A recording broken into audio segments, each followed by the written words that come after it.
Buenos días, buenas tardes, buenas noches, buenas madrugadas.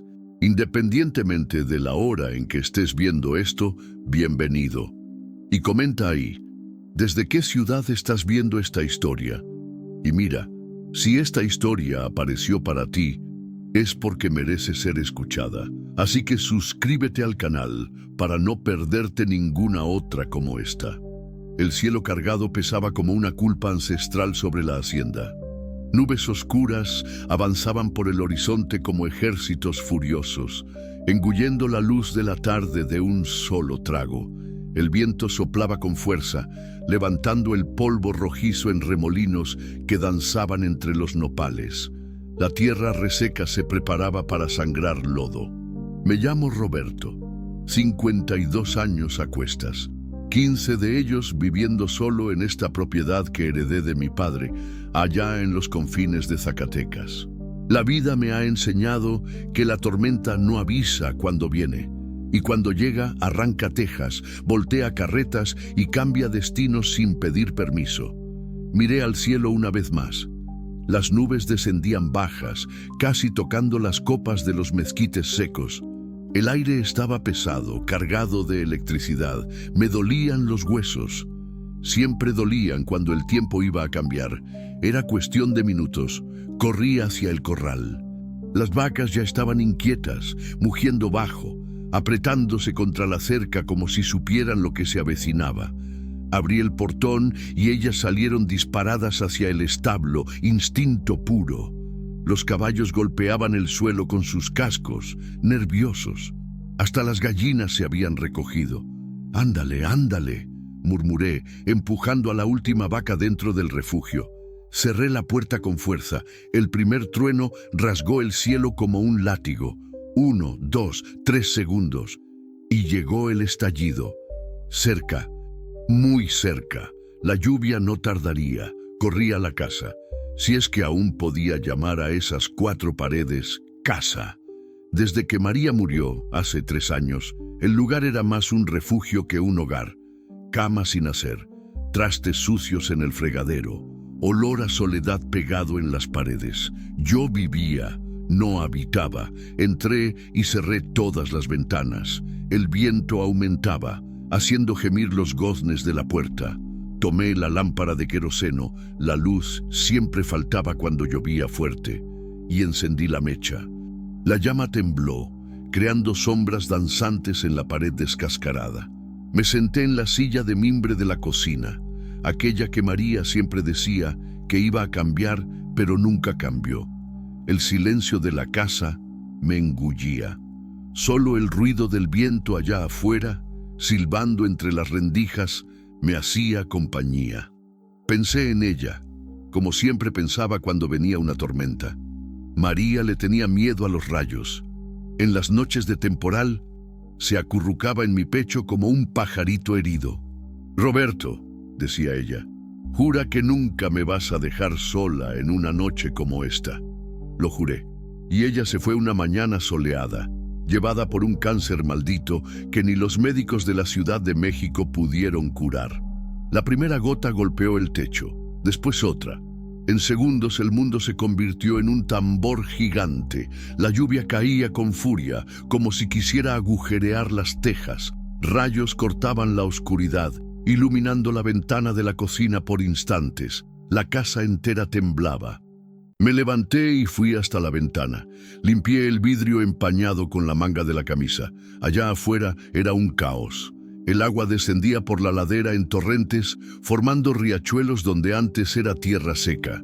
El viejo arroyo que pasaba en el límite de la propiedad ya debía estar convirtiéndose en río. Fue entonces cuando oí un ruido diferente. No era el rugido de la lluvia, ni el crujir de las ramas. Era algo metálico, como si algo pesado hubiera golpeado contra una piedra. Pegué el oído a la pared. Nada. Tal vez había sido mi imaginación, pero algo en mi pecho decía que no. Tomé la lámpara y un gabán viejo. Abrí la puerta despacio. La lluvia me golpeó como un latigazo. En segundos estaba empapado hasta los huesos. El agua escurría por mi rostro, entrando por los ojos, por la boca. Parpadeé, intentando ver. La luz de la lámpara apenas conseguía perforar la cortina de lluvia. Caminé despacio en dirección al arroyo, los pies hundiéndose en el lodo que ya se formaba. Cada paso era una lucha contra el viento y contra la certeza de que estaba loco por salir de casa a estas horas. Pero algo me jalaba, una sensación extraña, como si alguien me necesitara. Llegué cerca de la orilla. La lámpara tembló en mi mano. El arroyo se había convertido en un monstruo de agua lodosa, arrastrando ramas, piedras, todo lo que encontraba a su paso. El ruido era ensordecedor.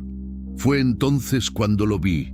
Un coche, volcado de lado, medio engullido por el lodo, a unos 20 metros de donde yo estaba. La pintura clara, tal vez blanca, tal vez plateada, contrastaba con la tierra roja que lo cubría. Una de las puertas estaba entreabierta. Mi corazón se aceleró. Había alguien ahí dentro. No lo pensé 2 veces. Dejé la lámpara en la orilla y me lancé al lodo. La corriente intentaba derribarme a cada paso, pero yo no paraba. 20 metros nunca parecieron tan lejos. El agua me llegaba a la cintura, helada como metal, arrastrando piedras que lastimaban mis piernas. Llegué al coche. La puerta del conductor estaba abollada, pero conseguí abrirla con esfuerzo. El asiento delantero estaba vacío, pero había marcas de sangre en el volante. ¿Hay alguien ahí?, grité por encima del ruido de la lluvia. Silencio. Rodeé el coche. Del otro lado, la puerta trasera se había abierto con el golpe, y ahí estaba ella, una mujer, joven, cabellos oscuros pegados al rostro, ropas rasgadas, cubierta de lodo de la cabeza a los pies. Estaba desmayada, el cuerpo medio torcido contra el asiento. Un corte pequeño en la frente sangraba despacio. Por un segundo me quedé paralizado. Hacía 3 años que no veía a una mujer de cerca. 3 años desde que María... No era hora para eso. Entré en el coche y la tomé en brazos. Era ligera como pluma mojada, pero el peso de la responsabilidad me golpeó como un puñetazo. Ella estaba viva, sentía su respiración débil contra mi cuello, pero necesitaba ayuda. El regreso a casa fue un infierno. A cada paso me hundía más en el lodo. La lluvia no daba tregua, y ella parecía estar haciéndose cada vez más pesada en mis brazos. O tal vez era yo quien estaba quedando más débil. Cuando finalmente llegué al porche, mis piernas temblaban. Empujé la puerta con el hombro y entré, goteando agua y lodo por el suelo de la sala. La llevé al cuarto, mi cuarto, el único con la cama hecha, y la acosté despacio. Su rostro estaba pálido, pero ella respiraba. Sus labios tenían un color azulado que no me gustaba nada. Corrí a la cocina y tomé algunas toallas viejas. Volví y empecé a secar su rostro con cuidado para no lastimar el corte en la frente. Era un rostro bonito, incluso cubierto de lodo. Rasgos delicados, piel joven. Debía tener unos 20 y tantos años, a lo sumo. ¿Qué diablos hacía una muchacha como ella sola, en un camino de tierra, en medio de la nada, en una noche de temporal? Mientras yo limpiaba su rostro, ella movió la cabeza. Después abrió los ojos. ¿Y qué ojos? Verdes como hoja nueva, pero asustados como los de un animal acorralado. Calma», susurré tomando su mano. «Estás a salvo». Ella intentó hablar, pero solo consiguió ahogarse. Llevó la mano al cuello, tosiendo. «Despacio. Tuviste un accidente de coche. Estás en mi casa. ¿Estás bien?» Ella me miró por un largo momento, como si intentara decidir si podía confiar en mí. Después, con una voz débil como un suspiro, dijo apenas: «Vivi». «¿Cómo?» «Mi nombre es Vivi». Y fue así como ella entró en mi vida, como un temporal, sin aviso, sin piedad, llevándose todo lo que yo pensaba que sabía sobre mí mismo. Me desperté con el olor a café quemado. Tardé unos segundos en recordar que no era yo quien estaba haciendo café. Hacía 3 años que solo tomaba agua tibia por la mañana. El fogón de leña daba demasiado trabajo para una sola persona. Me levanté del viejo sillón de la sala donde había dormido. Mi espalda protestó, reclamando de los hierros de la silla. La lluvia había parado durante la madrugada, pero el olor a tierra mojada aún impregnaba el aire. Por la rendija de la ventana, la luz amarillenta del amanecer entraba tímida, iluminando el polvo que danzaba en el aire. En la cocina, ella estaba de espaldas a mí, revolviendo una olla en el fogón. Usaba una de mis camisas viejas, la azul que María siempre decía que me hacía ver guapo, y unos vaqueros rotos en la rodilla. Sus cabellos, ahora limpios, caían en ondas oscuras por sus hombros. Ella era menuda, pero tenía una manera decidida de moverse. «Buenos días», dijo sin voltearse. Ella se asustó, tirando la cuchara al suelo. «Disculpa, yo pensé que aún estabas durmiendo». Su voz era diferente a la de la noche anterior, menos asustada, pero aún cautelosa. Intenté hacer café, pero creo que se quemó. «Hace tiempo que nadie enciende ese fogón además de mí», respondí acercándome. El olor era terrible, café mezclado con humo. «¿Cómo te sientes?» Ella se volteó a verme. A la luz del día pude ver mejor su rostro. El corte en la frente era pequeño, ya estaba cicatrizando, pero había algo en sus ojos que me molestaba, una sombra, como si ella cargara un peso que no quería compartir. «Estoy bien, gracias por salvarme». Hizo una pausa. «Ni siquiera sé tu nombre». «Roberto, Roberto Silva». «Roberto». Ella repitió mi nombre como si estuviera probando el sonido. «Gracias, Roberto». Nos quedamos en silencio por un momento, ella jugando con las manos, yo sin saber qué hacer con las mías. Hacía mucho tiempo que no conversaba con alguien, además de don José de la tienda y el veterinario. «¿Tienes hambre?», pregunté por fin. Ella asintió, casi avergonzada. Tomé huevos del refrigerador viejo y encendí bien el fogón. En pocos minutos, el olor del café quemado fue sustituido por el aroma de huevos revueltos y pan tostado. Ella me observaba en silencio, recargada en el marco de la puerta.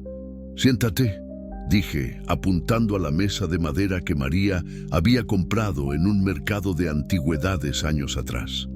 Comimos sin hablar mucho. Ella devoró la comida como quien no comía hacía días, pero intentaba disimular, masticando despacio, tomando pequeños sorbos del café nuevo que yo había hecho. «Tu familia debe estar preocupada», comenté cuando ella terminó. El tenedor se detuvo en su mano. Por un instante vi algo pasar por su rostro. Dolor, tal vez miedo. «No tengo familia». La frase salió seca, tajante. Era mentira, lo sabía. Todo el mundo tiene a alguien. Pero también sabía que algunos asuntos no deben ser forzados. «¿Y tú?», preguntó ella cambiando el foco. «¿Vives solo aquí?». «Hace 3 años. Mi esposa…» Tragué saliva. «Murió. Lo siento mucho». «A ella le gustaban las tormentas», dije sin saber por qué estaba contando aquello. «Decía que la lluvia lavaba el alma». Vivi sonrió por primera vez. Una sonrisa pequeña pero verdadera. Tenía razón. «La lluvia de ayer me trajo hasta ti». Después del desayuno, caminé con ella hasta donde el coche había quedado. El agua había bajado durante la noche, pero el vehículo estaba enterrado en el lodo hasta las ventanillas. Un Corsa plateado viejo, con abolladuras que no eran solo del accidente. «No va a salir de ahí tan pronto», comenté, evaluando los daños. Ella se quedó mirando el coche por un largo tiempo, las manos enterradas en los bolsillos de mi camisa. «Tal vez sea mejor así», murmuró tan bajo que casi no la oí. «¿Qué dijiste?» «Nada». Ella se volteó hacia mí. ¿Puedo quedarme algunos días hasta resolver esto?» Hubo algo en la forma en que ella preguntó que me apretó el pecho, una fragilidad disfrazada de fuerza, como María cuando intentaba no demostrar que la enfermedad estaba ganando. «Puedes», respondí sin pensar mucho. Pero si te quedas, tendrás que trabajar. Aquí nadie vive de gorra. Ella rió, un sonido que hacía tiempo que no oía por aquí. Yo trabajo. ¿Sabes cuidar gallinas? Claro que sí. Era mentira. Descubrí una hora después, cuando ella entró en el gallinero y salió corriendo, perseguida por un gallo bravo que yo llamaba Napoleón. Ella tropezó con su propia pierna y fue a parar sentada en un charco de lodo, gritando mientras el gallo la rodeaba como un depredador. No conseguí aguantar la risa. Muy gracioso, rezongó, levantándose e intentando limpiar el lodo de su trasero. Las gallinas no son tu especialidad, por lo visto. Está bien, mentí. Nunca cuidé gallinas en mi vida. Entonces, ¿qué sabes hacer? Ella pensó por un momento, seria. Conducir mal, por lo visto, y quemar café. Reí de nuevo. Hacía 3 años que no reía 2 veces en el mismo día. Pasé el resto de la mañana enseñándole a alimentar a los animales. Era como enseñarle a un niño. Todo era novedad. Todo era descubrimiento. Ella tenía miedo de las vacas. Son enormes. No conseguía encender el fogón de leña, porque esa cosa no prende. Y casi se desmaya cuando me vio matando una gallina para el almuerzo. ¿No comes carne?, pregunté, viendo que se ponía verde. ¿Cómo? Pero prefiero no ver de dónde viene. Ciudad grande, Ciudad de México. Eso explicaba muchas cosas. Por la tarde, mientras yo arreglaba una cerca, ella intentó lavar ropa en el lavadero del patio. Cuando volví, la encontré mirando tristemente mi camisa favorita, la azul que ella había vestido por la mañana. ¿Qué pasó? Se encogió. Dijo, en voz de funeral. Era verdad. La camisa era del tamaño de una blusa de niño. ¿Usaste agua caliente? Un poco. ¿Un poco cuánto? Hirviendo. Esta vez ella rió junto conmigo. La ciudad grande no enseña las cosas correctas, comenté, tomando la camisa miniatura de sus manos. ¿Qué cosas correctas? ¿Cómo vivir de verdad? Ella se puso seria de repente, como si yo hubiera tocado algo dolorido. Tal vez nunca haya vivido de verdad, dijo, bajito. Aquella noche, después de una cena silenciosa, nos quedamos en el porche. El cielo estaba limpio, lleno de estrellas que en la ciudad ella probablemente no conseguía ver. El aire olía a tierra mojada y a flor de pitaya. Es bonito aquí, comentó ella, balanceándose despacio en la mecedora que yo había hecho para María años atrás. Demasiado tranquilo para quien viene de la Ciudad de México, imagino. Tranquilo es bueno. Hacía tiempo que necesitaba silencio. ¿De qué estabas huyendo, Vivi? La pregunta salió antes de que pudiera evitarlo. Ella dejó de balancearse. ¿Cómo sabes que estaba huyendo? Nadie conduce sola en un camino de tierra, de noche, en medio de un temporal, si no está huyendo de algo. Ella se quedó un largo tiempo en silencio. Oí un cenzontle cantando en el mango del patio, el ruido distante de un camión en la carretera principal. Tenía una vida, dijo por fin. Casa bonita, coche nuevo, ropa cara. Tenía un novio que me daba todo lo que yo pensaba que quería. Y no conseguía respirar. Entendí perfectamente. A veces uno se ahoga en la cosa que debería salvarnos. ¿Él te lastimaba? No con las manos. Ella tocó su pecho. Con las palabras, con las reglas, con la forma de mirarme como si fuera un objeto bonito en una estantería. Y tú huiste.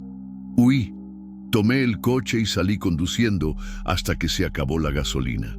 Cuando me di cuenta, estaba en medio de la nada, sin dinero, sin rumbo. Ella sonrió sin alegría. Ahí vino la lluvia. Y tuviste el accidente. Y tú apareciste. Nos quedamos de nuevo en silencio. Pero era un silencio diferente ahora, menos pesado. ¿Y ahora?, pregunté. Ahora no sé. Ella me miró. ¿Puedo quedarme algunos días más? Puedes quedarte el tiempo que necesites. No sé por qué dije eso. No era sensato. No la conocía. No sabía si estaba diciendo la verdad. No sabía qué problemas podía traer. Pero había algo en ella. una fragilidad que me recordaba a María en los últimos días, pero también una fuerza que María nunca tuvo. Y había algo más. Por primera vez en 3 años no me sentía completamente solo.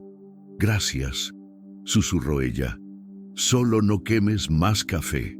Ella rió, y el sonido se mezcló al canto de los grillos y al susurro del viento en las hojas. Era un sonido que quería escuchar de nuevo. 2 semanas pasaron como agua que se va por el barranco. Bibi se había convertido en parte de la rutina de la hacienda, incluso siendo la parte más torpe de ella. Cada día era un descubrimiento nuevo, y cada día descubría que podía reír de cosas que antes solo me daban trabajo. El lunes, ella intentó ordeñar a Mimosa, mi vaca más mansa. Resultado: una cubeta de leche volteada, ella en el suelo cubierta de lodo y yo riendo como niño travieso. El martes quiso aprender a escardar el frijol. Arrancó más plantas de frijol que maleza, pero no se rindió. El miércoles me desperté con olor a pan quemado. Ella había intentado hacer pan en el horno de leña sin saber regular el fuego. «Parece ladrillo», comenté, golpeando el pan con los nudillos de los dedos. «Por lo menos no está crudo», respondió ella testaruda. «No, está carbonizado», pero ella insistía, y poco a poco, muy despacio, estaba aprendiendo. Sus manos delicadas ganaban callos, su piel clara se volvía más dorada con cada día bajo el sol, y algo en su manera de moverse cambiaba, menos prisa, más calma. Yo también estaba cambiando, incluso sin darme cuenta. Me despertaba más temprano, no por obligación, sino porque sabía que ella estaría en la cocina intentando hacer café, y alguien necesitaba evitar que la casa se incendiara. Empecé a silbar mientras trabajaba, cosa que no hacía desde antes de que María enfermara. En la noche, en vez de caer muerto en la cama, me quedaba en el porche esperando que ella se sentara en la mecedora para conversar. Ella hablaba poco sobre el pasado, pero mucho sobre el presente. Preguntaba sobre todo, por qué las vacas mugían en la mañana, cómo sabía cuándo iba a llover, por qué las plantas de maíz crecían en filas. Era curiosidad pura, como si estuviera descubriendo un mundo que siempre existió, pero que ella nunca había visto. «¿Tú naciste aquí?», preguntó un jueves mientras me ayudaba a arreglar el gallinero que Napoleón había dañado intentando impresionar a las gallinas. «Nací en el cuarto de enfrente. Mi padre construyó esta casa con sus propias manos, tabla por tabla». «¿Y tu madre?». «Murió cuando yo tenía 15 años. Neumonía. Pegué un pedazo de tela metálica con fuerza. Mi padre nunca se recuperó. Murió 5 años después, de tristeza disfrazada de tequila. Y te quedaste solo, hasta que conocí a María. Ella dejó de sujetar la tela metálica y me miró. Cuéntame de ella. Nunca había hablado de María con nadie después de que ella muriera. Pero allí, con Bibi mirándome con esos ojos verdes llenos de interés sincero, las palabras salieron solas. La conocí en una fiesta del pueblo en Zacatecas. Ella tenía 18 años. Usaba un vestido azul estampado con flores amarillas. Estaba bailando música folclórica y riendo a carcajadas, sin vergüenza de ser feliz. Sonreí con el recuerdo. Me llevó 3 meses reunir el valor para hablar con ella. ¿Y cuándo hablaste? Le pregunté si quería un refresco. Ella dijo que prefería agua de horchata porque tenía calor. Reí. Nos casamos 6 meses después. ¿Cómo era ella? Pensé un momento, buscando las palabras correctas. Ella era como lluvia de verano. Llegaba cantando, dejaba todo más verde y cuando se iba, dejaba nostalgia en el aire. Bibi se quedó callada por un tiempo. ¿Le gustaba cocinar?, preguntó por fin. Le encantaba.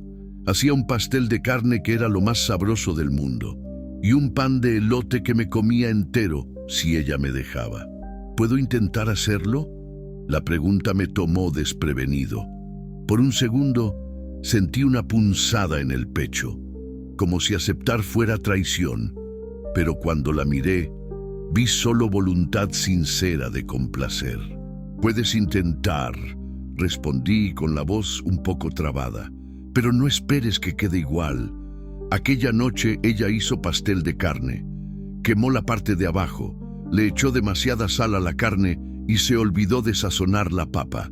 Pero cuando lo probé, sentí algo que no sentía hacía 3 años, el placer de comer comida hecha con cariño. «Está horrible», dijo ella, haciendo una mueca hacia su propio plato. «Está diferente. Diferente es una forma educada de decir horrible». «No», tomé otro bocado. «Diferente es una forma de decir que está hecho con ganas de acertar». Ella sonrió, y en aquella sonrisa vi algo que me asustó. Ella se estaba volviendo importante para mí. El sábado fuimos juntos a la ciudad a buscar provisiones. Era día de mercado, y las calles de Zacatecas estaban llenas de gente conocida. Sentí las miradas curiosas, las bocas cuchicheando. Roberto Silva, el viudo solitario, andando al lado de una mujer joven y bonita. «Esta gente mira mucho», comentó Bibi mientras elegíamos tomates en el puesto de don Antonio. «El pueblo es así, todos se conocen, todos quieren saber de la vida del vecino. ¿Te molesta? ¿Te molesta a ti?» Ella pensó un momento. «No, hace tiempo que no me siento vista, de verdad vista, no como objeto». No entendí bien lo que ella quiso decir, pero la manera en que lo dijo me hizo querer protegerla de las miradas ajenas. De regreso, ella pidió manejar la camioneta. «¿Sabes manejar camioneta?» «Aprendo». Era mentira, descubrí cuando ella casi derribó la cerca de Don Joaquín, intentando tomar la curva de la carretera principal. Pero entre risas y sustos, llegamos a casa enteros. «Estás loca», dije, bajando de la camioneta con las piernas temblorosas. «Tú eres cobarde», replicó ella, pero estaba sonriendo. En aquel atardecer, sentados en el porche, viendo el sol ponerse detrás de los cerros, ella me hizo una pregunta que cambió todo. «Roberto, ¿alguna vez has pensado en volver a empezar? ¿Volver a empezar cómo? ¿Con alguien? ¿Tener familia de nuevo?» La pregunta me golpeó como un puñetazo en el estómago. Me quedé un tiempo sin responder, viendo las sombras alargarse en el pastizal. María era mi familia. Cuando ella murió, se llevó esa posibilidad junto con ella. ¿Por qué? Porque ya no sé cómo amar a alguien. Tonterías.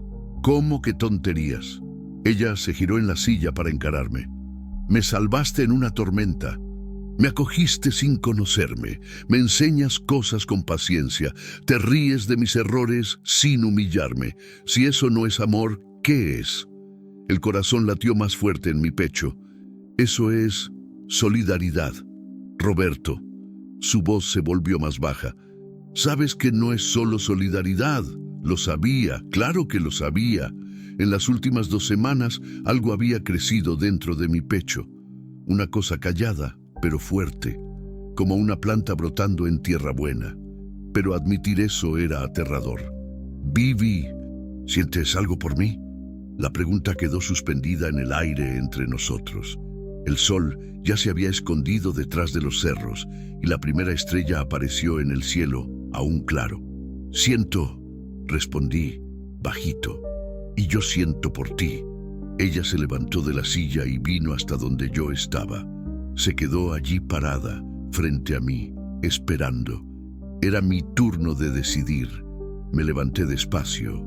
Tomé su rostro entre mis manos, sintiendo su piel suave, el calor de la vida pulsando debajo de mis dedos.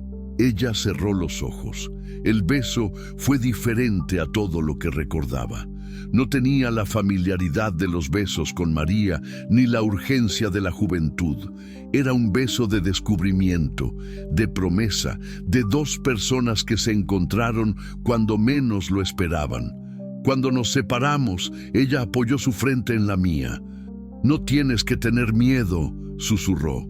«Tengo miedo de lastimarte, tengo miedo de no ser suficiente, tengo miedo de...»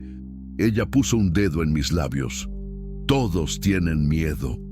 Pero el miedo no puede ser más grande que las ganas de vivir. Aquella noche, ella no durmió en el cuarto de huéspedes. Durmió conmigo, en mi cama, con la cabeza apoyada en mi pecho, su respiración tranquila como agua de río. Me quedé despierto por horas, mirando el techo, sintiendo el peso bueno de aquel cuerpo pequeño contra el mío. 3 años de soledad habían terminado, pero en el fondo del pecho, una voz susurraba que las cosas buenas demasiado no duran mucho tiempo, y que toda tormenta, por más bonita que sea, deja alguna destrucción detrás. La primera señal de que nuestra paz no iba a durar fue el teléfono sonando en una mañana de lunes. Yo estaba en el corral, medicando a una becerra que había pisado un alambre, cuando oí el ruido viniendo de la casa. El teléfono casi nunca sonaba allí. Solo el veterinario cuando había una emergencia, o don José de la tienda cobrando alguna cuenta. Pero esta vez era diferente. Sonó 3 veces, paró y volvió a sonar. Cuando llegué a la cocina, Bibi estaba parada al lado del aparato, el rostro pálido como hoja seca. ¿No vas a contestar?, pregunté. No es para mí, dijo ella, pero su voz tembló. ¿Estás segura? Ella no respondió. El teléfono dejó de sonar y el silencio que quedó era demasiado pesado. Bibi, ¿quién puede estarte buscando? Nadie. Ella se giró hacia el fregadero, fingiendo que lavaba trastes que ya estaban limpios. Nadie sabe que estoy aquí, pero vi cómo sus manos temblaban. Cómo evitaba mirarme a los ojos. Había algo que ella no estaba contando, algo grande. El teléfono sonó de nuevo. Esta vez contesté. ¿Aló? ¿Roberto Silva? Una voz masculina, educada, demasiado urbana. ¿Quién quiere saber? Mi nombre es Marcos Enrique. Estoy buscando a una persona, a una muchacha que puede estar en la región. Vivian Santos. Ella conducía un Corsa plateado. Sentí la sangre helarse en mis venas. Miré a Bibi.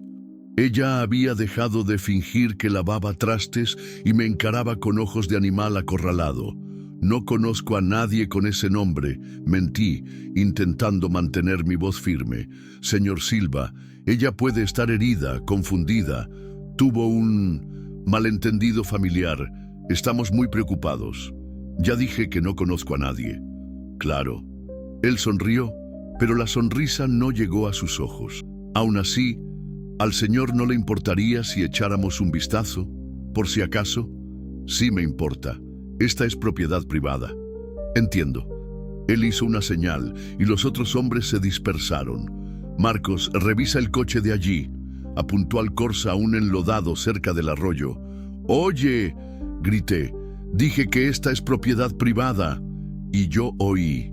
Marcos continuó sonriendo. Pero verá, señor Silva, tengo motivos para creer que mi novia está en peligro. Tal vez confundida, tal vez sufriendo de algún trauma. Necesito encontrarla para ayudarla. Sal de mi tierra. Señor Silva. Su voz se volvió más fría. Voy a ser claro con el señor. Viviane tomó algo que no le pertenece. Algo importante. Si ella está aquí, sería mejor para todos que apareciera ahora. No sé de qué estás hablando. ¡Marcos!, gritó el hombre que había ido a revisar el coche. Es el suyo. Corsa plateado. Placa terminada en 47. Marcos sonrió de nuevo. Interesante. El coche de mi novia desaparecida está en tu propiedad. Pero el señor no sabe nada. Mi corazón latía fuerte, pero intenté mantener mi voz firme. Encontré ese coche abandonado después de la tormenta de hace 3 semanas. Quien quiera que fuera el dueño debe haber conseguido un aventón. Claro. Él sacó su celular del bolsillo. ¿Sabes, señor Silva? Sería muy fácil llamar a la policía ahora. Coche robado encontrado en su propiedad. Aunque todo se aclarara después, el señor pasaría unos días bien incómodos en la cárcel de Zacatecas. La amenaza estaba clara. ¿Qué quieres? Quiero a mi novia de vuelta. Y quiero las cosas que ella se llevó cuando se confundió. ¡Yo no! ¡Roberto! El grito vino de dentro de la casa. Era Bibi. y había terror puro en su voz. Corrí hacia la casa, seguido por los 4 hombres. Encontré a Bibi en la sala, apoyada contra la pared, con los ojos desorbitados de miedo. En mi sillón viejo estaba sentado otro hombre, más viejo, canoso, traje más caro que los otros. «Vivian», dijo el hombre, con una voz tranquila como quien habla del clima. «Qué alegría encontrarte bien, señor Almeida», susurró ella. «Padre», dijo Marcos entrando detrás de mí. «Estaba aquí mismo». Me lo imaginé. El hombre mayor se levantó. «Viviane, querida, nos has dado mucho trabajo». Marcos estaba desesperado. La voz de Bibi falló. «Pero no importa. Lo importante es que estás bien». Él se acercó a ella, despacio. «Y estoy seguro de que trajiste de vuelta las cosas que tomaste por error, ¿verdad?» «¿Qué cosas?», consiguió preguntar ella. La sonrisa del hombre desapareció. «Vivian, no me hagas perder la paciencia». Y fue ahí cuando entendí que estábamos en peligro real. El silencio en la sala pesaba como plomo derretido. Bibi estaba apoyada contra la pared, temblando, los ojos fijos en el hombre canoso. Yo me puse entre ella y ellos, incluso sin saber qué podía hacer contra 4 hombres. «Señor Silva», dijo el hombre mayor, volviendo su atención hacia mí. «Soy Enrique Almeida. Tal vez haya oído hablar de Almeida y Asociados. El nombre me sonaba, una de esas empresas grandes que aparecían en el periódico de vez en cuando. Vivian era la novia de mi hijo, una muchacha encantadora, pero a veces un poco impulsiva. Él habló como si ella no estuviera allí. Desafortunadamente, en una de esas impulsividades, ella tomó algunos documentos que pertenecen a la empresa. Nada muy importante, entiende, pero son confidenciales». «Mentira», susurró Bibi encontrando un hilo de voz. «Son pruebas de todo lo que hacen: soborno, lavado de dinero, evasión de impuestos». «Vivian». La voz del hombre se volvió helada. «Siempre has tenido una imaginación fértil». «Roberto, ellos...». Silencio. Marcos dio un paso en dirección a ella y yo me moví, poniéndome entre los dos. «No te acerques a ella». «Señor Silva», continuó Enrique, como si yo no hubiera hablado.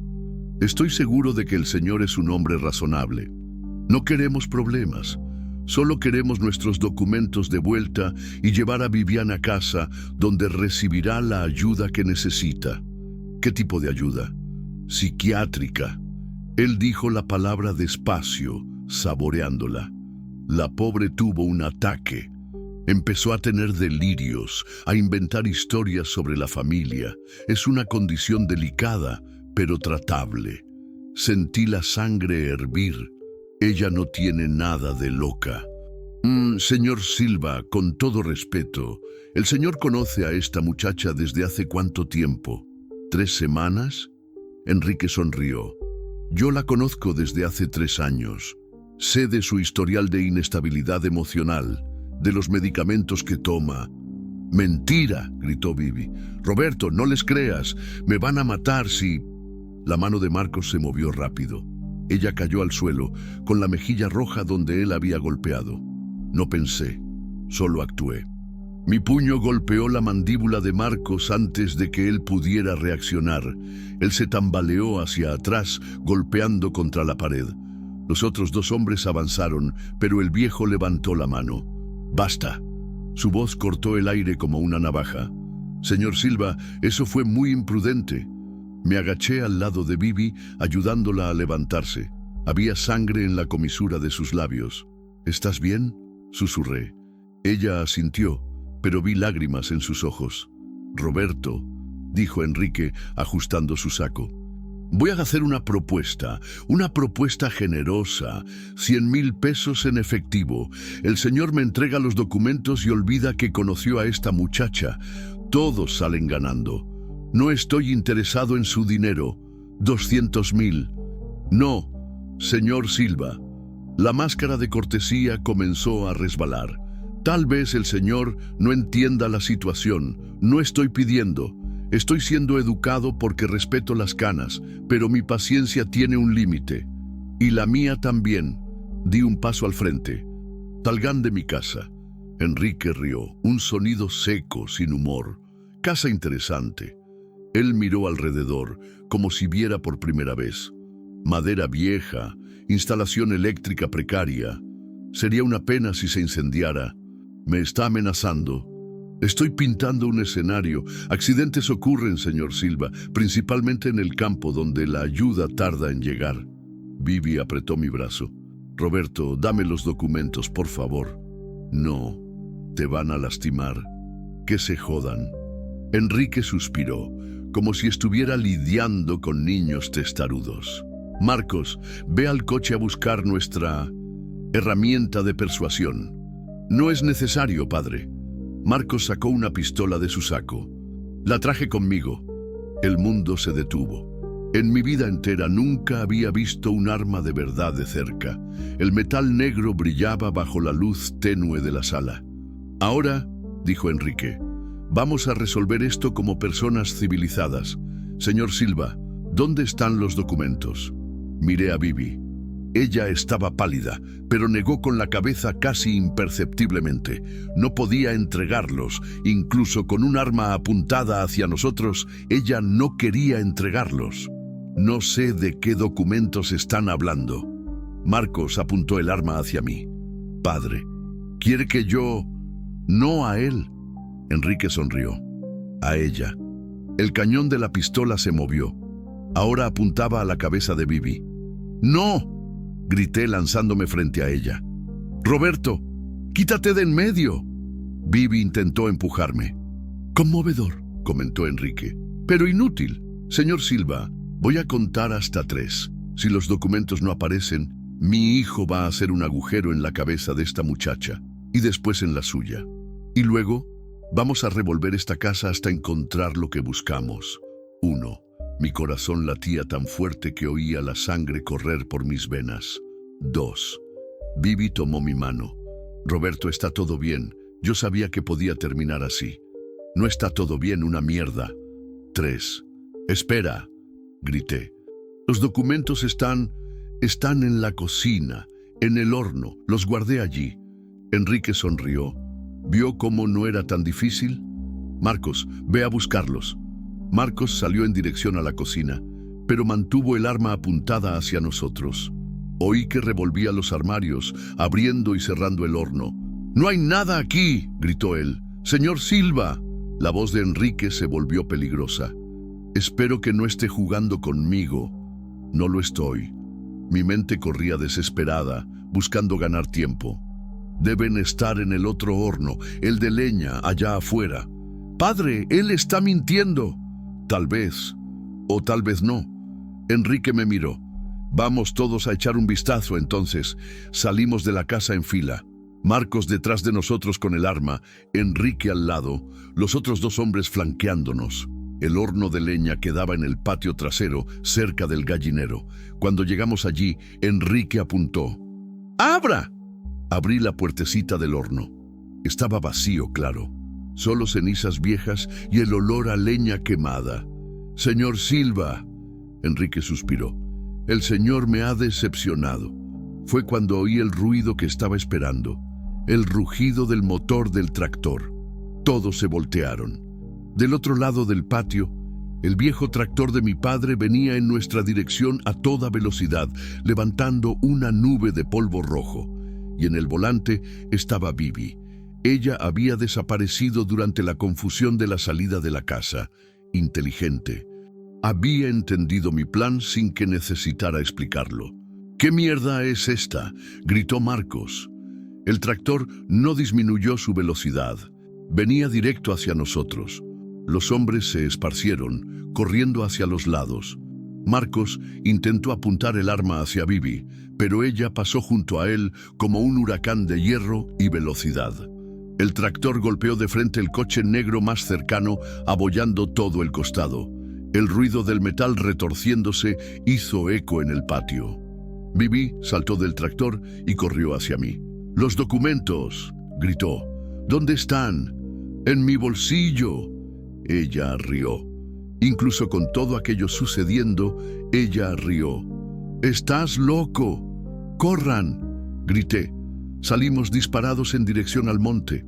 Detrás de nosotros oía a Enrique vociferar órdenes y a Marcos maldecir. Una bala silbó cerca de mi oreja, astillando la corteza de un palo santo. Corrimos sin parar hasta el bosque cerrado. Solo cuando no conseguimos oír sus voces fue que paramos, jadeando, apoyados en el tronco de un ipé. «Roberto», dijo Bibi, intentando recuperar el aliento. «Ahora no hay vuelta atrás. Lo sé. Van a quemar tu casa, matar a tus animales, destruir todo. Lo sé.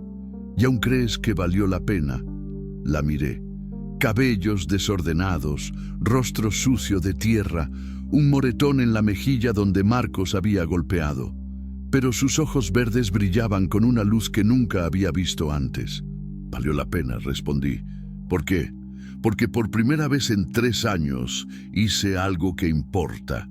Porque no iba a dejar que te llevaran. Porque…» Paré, buscando las palabras correctas. «Porque cuando amas a alguien de verdad, luchas, incluso cuando no tienes la oportunidad de ganar».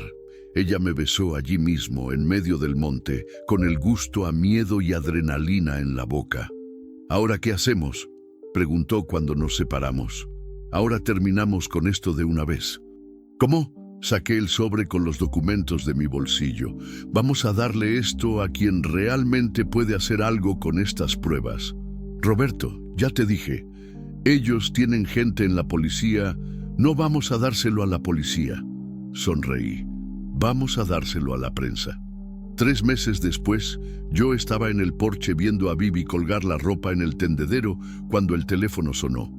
Esta vez no había miedo en el tono. Contesté tranquilo, sabiendo que del otro lado de la línea podía estar cualquiera, menos los Almeida. «¿Roberto?». Era la voz de Marcia, la periodista del Excelsior que había publicado nuestra historia. «Acaba de salir la decisión del tribunal». «¿Y?». Enrique Almeida fue condenado a 15 años de prisión. Marcos recibió 12. La empresa fue cerrada y los bienes confiscados. Cerré mis ojos y respiré profundo. Finalmente. ¿Y Bibi? ¿Está libre de una vez? Libre y limpia. El juez reconoció que ella actuó en legítima defensa moral al exponer el esquema. Incluso elogió su valentía. Cuando colgué, Bibi estaba parada en la puerta de la cocina, mirándome con aquella sonrisa que había aprendido a leer como un libro abierto. «¿Se acabó?», preguntó. «Se acabó». Ella corrió hacia mí y me abrazó con fuerza. Sentí el olor de su cabello, el calor de su cuerpo pequeño contra mi pecho. 3 meses habían pasado desde aquella noche de fuga por el monte, pero aún a veces me despertaba en medio de la madrugada pensando que ella podía no estar más allí. Pero estaba, e iba a quedarse.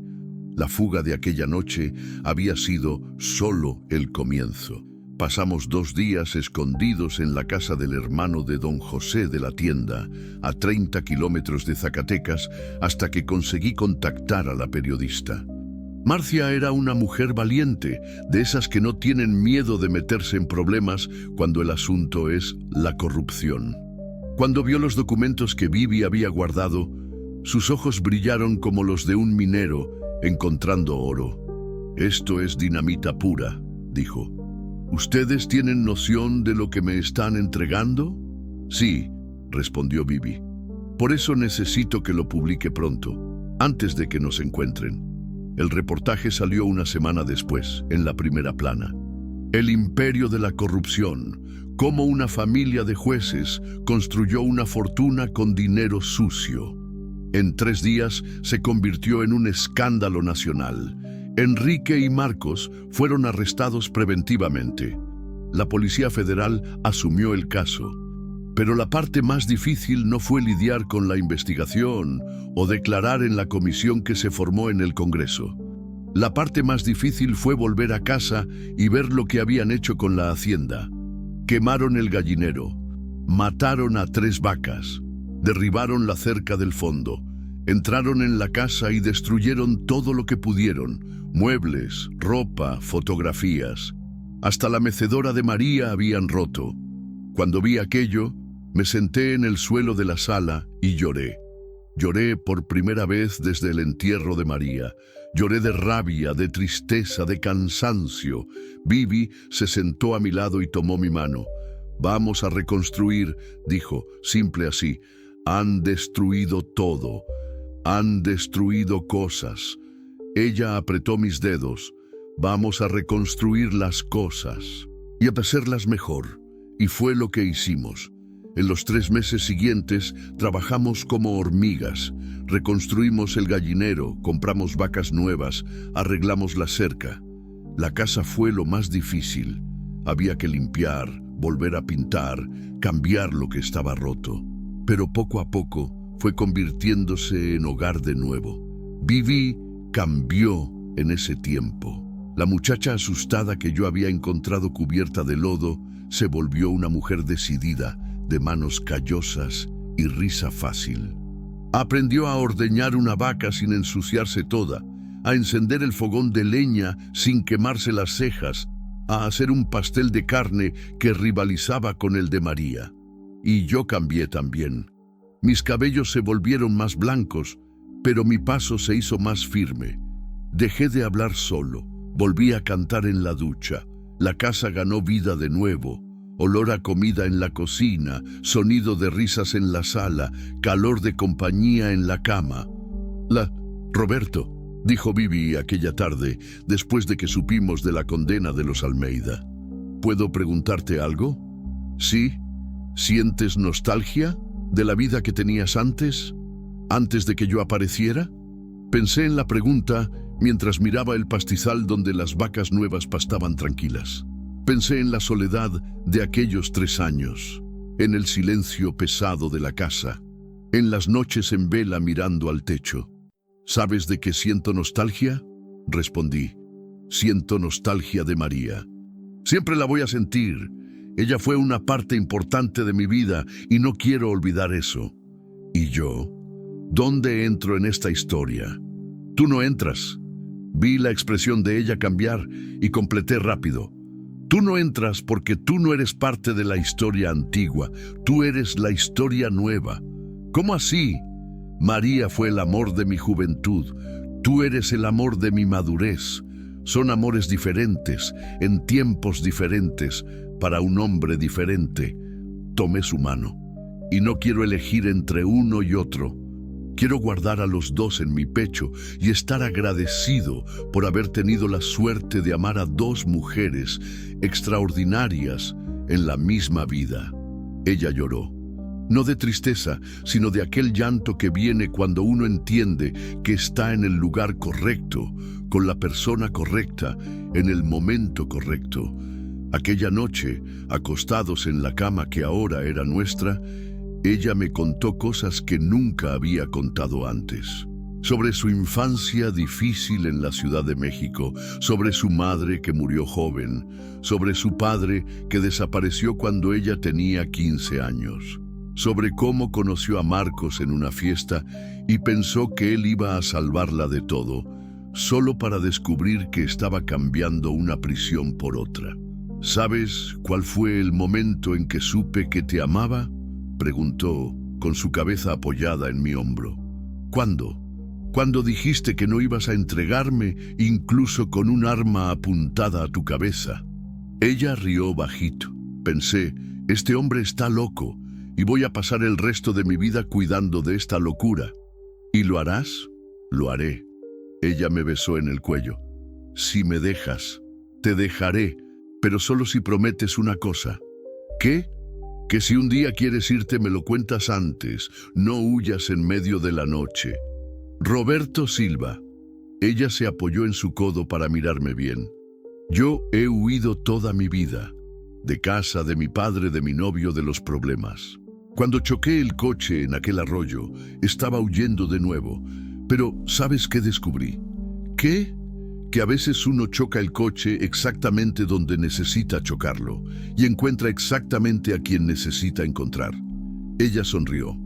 No voy a huir más, Roberto. Llegué a donde quería llegar. 6 meses después, nos casamos en una ceremonia sencilla en la iglesia de Zacatecas.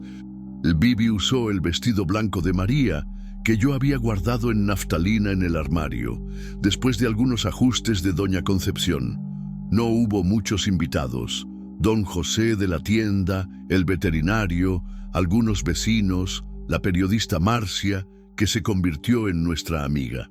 En el momento de los votos, cuando el padre preguntó si aceptaba a Bibi como esposa, en la alegría y en la tristeza, en la salud y en la enfermedad, yo dije que sí, pero añadí, y la acepto también en las tormentas.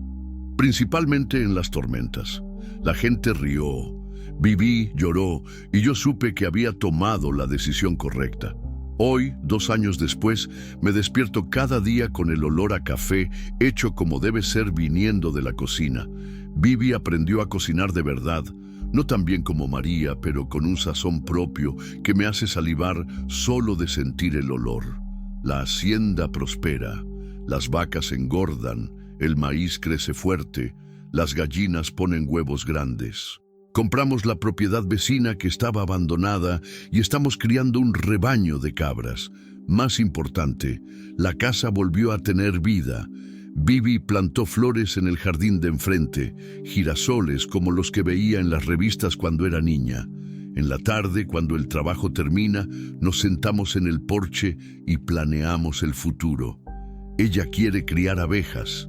Yo quiero construir una casa mejor, más grande, con un porche grande y una habitación más. ¿Para qué una habitación más?, preguntó ella cuando le conté el plan. Para el bebé que va a llegar, respondí, poniendo mi mano en su vientre, que ya comenzaba a redondearse. ¿Cómo sabes que va a ser solo uno? No lo sé, pero si son 2, haremos otra habitación. Ella rió, como siempre reía de mis certezas sencillas. El bebé nacerá en abril, en medio de la época de la cosecha. Será niña. El ultrasonido lo mostró. Bibi quiere llamarla Esperanza. Yo estuve de acuerdo, pero yo la voy a llamar Espera, que es más práctico para el día a día. A veces, cuando estoy en el pastizal cuidando de los animales, me detengo y miro hacia la casa. Veo a Bibi en el porche, cantando bajito mientras cosé ropita de bebé.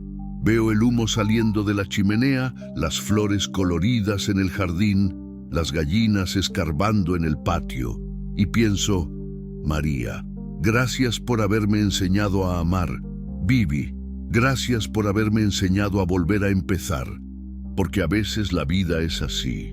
A veces necesitas perderlo todo para descubrir lo que realmente importa. A veces necesitas estar solo para entender el valor de la compañía.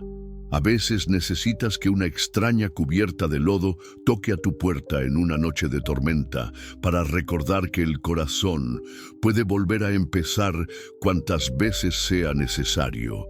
El amor no es una mercancía que se acaba cuando la usas. El amor es una semilla. Plantas una, nace otra. Cada una diferente, cada una necesaria en su tiempo. Y hoy, mirando a Bibi que lleva a nuestra hija en su vientre, mirando a la tierra que nos alimenta y nos acoge, mirando al cielo limpio que promete buena lluvia para la plantación, yo sé que a veces vale la pena apostarlo todo a una extraña, porque cuando encuentras a alguien que vale la pena salvar, descubres que, al final de cuentas, quien acaba siendo salvado eres tú mismo. Y así comenzó nuestra segunda historia, no sobre el fin, sino sobre el nuevo comienzo.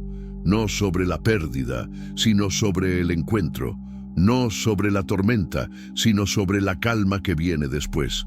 Porque al final, todo temporal pasa, y cuando la lluvia cesa, lo que queda es la tierra lavada, lista para que brote una nueva vida. A veces necesitas casi morir ahogado para finalmente aprender a respirar. Y cuando esto sucede, cada nuevo día se convierte en un regalo que nunca pensaste que merecerías.